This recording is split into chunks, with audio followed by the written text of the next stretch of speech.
মৃত্যু থেকে তুমি যেখানেই পলায়ন করো না কেন, মৃত্যু তোমার সাথে মোলাকাত করবেই করবে। তুমি দেখা করতে হবে না, সেই তোমার সাথে দেখা করবে। তুমি মৃত্যুকে ডাকতে হবে না, মরণ তোমাকেই ডেকে নিয়ে আসবে। মরণ নিজেই তোমার সাথে দেখা করবে, সেই তোমাকে কবরে আনবে, তুমি আসতে হবে না।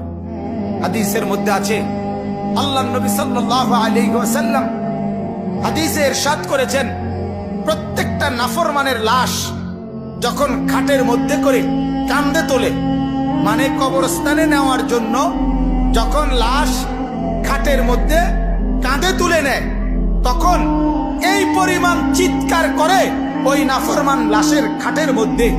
আল্লাহর নবী সাল্লাল্লাহু আলাইহি সাল্লাম বলেন, যদি একটা সেকেন্ডের চিৎকার তোমরা ওই নাফরমানের শুনতা, তাহলে পৃথিবীর কোনো মানুষ কাউকে কাঁধে আর লাশের খাটিয়া তুলতো না, বরং ফেলে রাখতো আর কুকুর বিড়ালে খাইতো।